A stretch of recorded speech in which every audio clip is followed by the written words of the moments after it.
tous et à toutes et bienvenue dans cette nouvelle vidéo atelier. Aujourd'hui, on va parler sixième sens et même cinq sens en fait. On va parler de tous ces sens qu'on cherche à implémenter dans nos histoires avec plus ou moins de réussite selon notre roman, récit et l'humeur dans laquelle on est, les scènes qu'on décrit.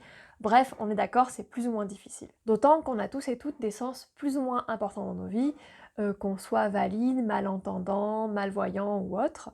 Mais ces sens, généralement, ont un ordre d'importance pour nous.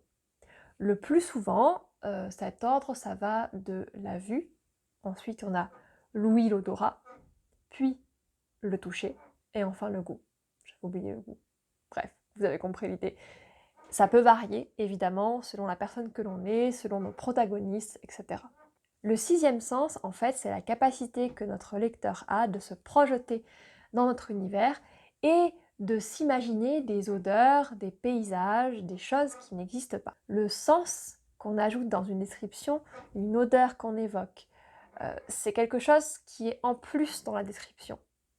C'est quelque chose qui va rajouter de la profondeur, qui va permettre au lecteur de mieux se projeter dans notre univers et donc lui garantir une immersion beaucoup plus efficace.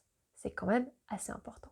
Assez important, et ça peut paraître assez compliqué aussi, mais dans cette vidéo, je vais vous proposer une méthode, une seule, qui n'est pas la seule méthode qui existe sur Terre, mais qui est la mienne en tout cas, pour facilement réussir à activer ce sixième sens imaginaire chez votre lecteur. La première erreur déjà à éviter, c'est l'erreur de la perfection et de la scène qui décrit tout. Généralement, surtout quand on débute, on a tendance à vouloir tout dire, et notamment à dire ce à quoi ressemble un lieu, une scène ou quelque chose, donc on est dans la vue, les sons et l'odeur et les textures, on veut tout dire, on veut trop en faire, et notre lecteur a le tournis. Ça arrive, ça peut arriver en tout cas. En fait, le fait de vouloir mettre tout dans une seule scène, dans un seul paragraphe, un seul chapitre, enfin bref, vous avez compris l'idée, c'est selon moi contre-productif. Parce qu'à force de vouloir évoquer trop de choses, le lecteur ne sait plus où donner de la tête, et du coup, en fait, on perd en sens, sans mauvais jeu de mots, ou avec, au choix.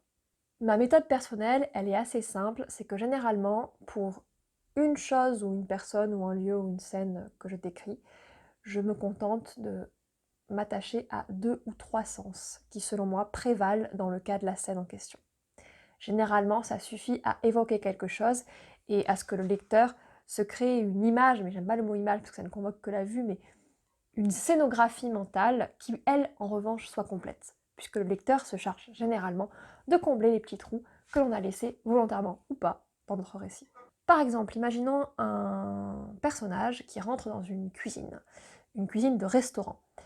Vous avez deux solutions. Soit c'est un personnage qui est client ici et qui va rencontrer le chef, par exemple. Donc vous aurez une espèce d'émerveillement face à tout ce qui se passe. En revanche, si c'est un jeune qui est là pour sa première embauche et à qui on va demander non pas de faire la plonge, mais genre d'être le commis ou quoi que ce soit, il y a une forme de pression. Et donc c'est pas les mêmes éléments que vous allez mettre en avant, et ce ne sont pas non plus les mêmes sens qui vont être appelés à se manifester. Par exemple, la personne qui va entrer dans la cuisine et qui va être donc le client est là pour se distraire en fait, pour découvrir. Peut-être qu'il va d'abord en premier lieu noter les odeurs, puisqu'il est là pour déguster quelque chose, ou en tout cas il l'a fait ou il va le faire. Et ensuite seulement remarquer l'agitation, les gens au fourneau qui sont là, qui donnent de leur temps, qui donnent leur meilleur pour faire les meilleurs plats. Et il va noter aussi le bruit, il noter ça comme une symphonie, quelque chose qui lui évoque des plats délicieux. Un jeune qui vient pour travailler pour la première fois et dont la qualité du travail déterminera s'il sera ou pas embauché à l'avenir, lui peut-être va tout d'abord être agressé par la chaleur, parce que dans une cuisine, croyez-moi, il fait chaud, notamment si c'est, je sais pas moi, une pizzeria ou quoi, on n'est pas obligé d'imaginer des cuisines de très grands restaurants, hein. Une pizzeria ça peut être super d'y travailler, mais il fait très chaud, il y a peu de place généralement, c'est exigu, et ensuite on est agressé généralement par le bruit, parce que c'est très bruyant une cuisine. Les gens parlent entre eux, les plats tintent, les ustensiles de cuisine aussi. Un four, un gaz, ça fait du bruit, et on peut être agressé par ça aussi. Et comme vous le voyez, là, ce que je vous évoque, c'est pas dans le même ordre. Pour le premier, je vous ai d'abord évoqué tout ce qui était l'agitation, la vue, l'odeur surtout en premier, tandis que dans la deuxième description, l'odeur n'avait même pas intervenu. On a simplement la chaleur, l'agitation, le bruit, donc des choses agressives. Les odeurs peuvent venir, mais après. Pourquoi? Parce que généralement, quand on est stressé, l'odeur, c'est pas ce qu'on remarque en premier. On remarque d'abord ce qui nous stresse, ce qui nous agresse.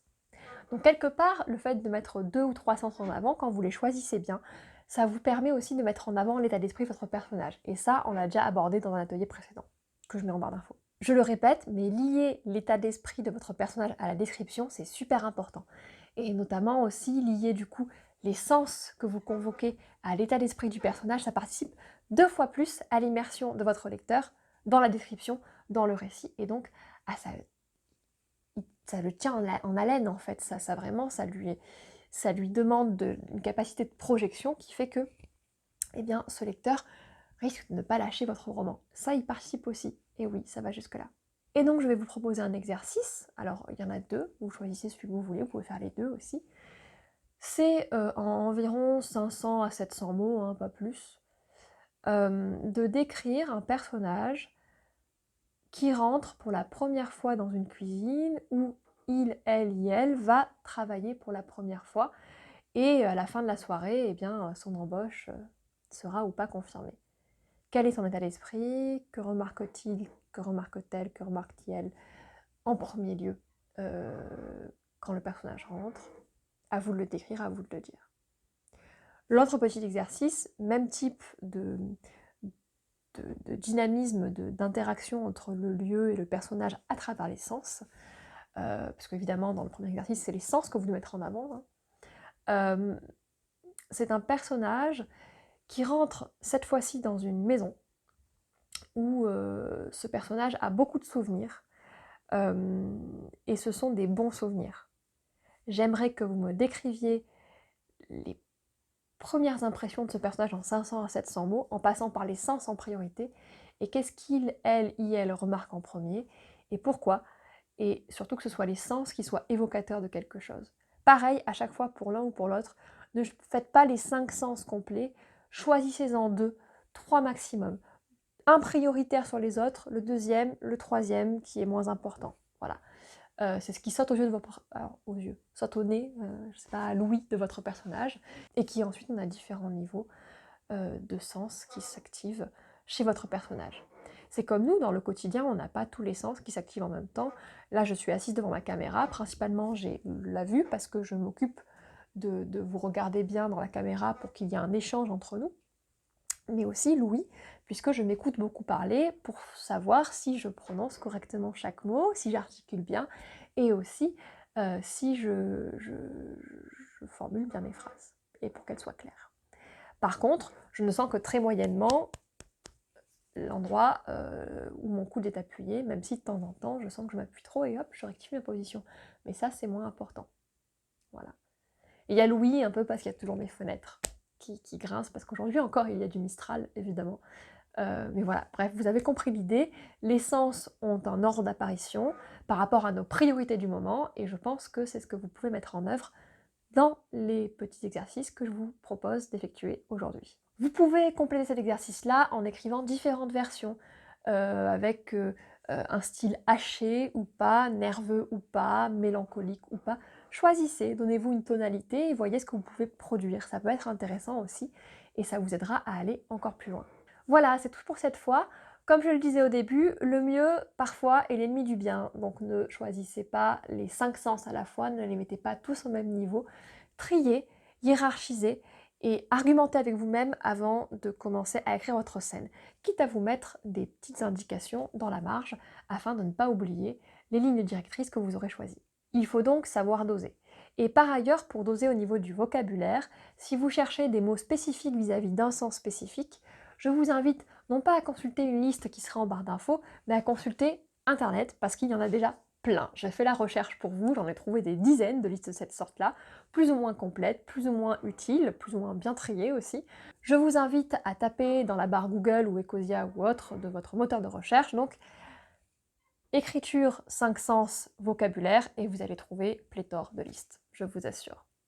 Après, vous pouvez en piocher quelques-unes, ne cherchez pas à tout caser. Là encore, l'exhaustivité, c'est pas forcément ce que vous visez.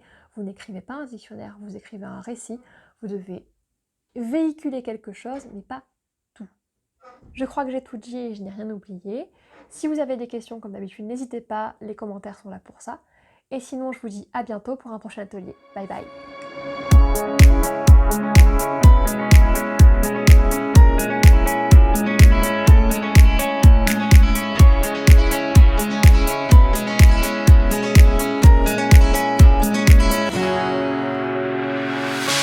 The sun blazed so brightly up in the summer sky. I shouted at the mountains, watch me shine and fly.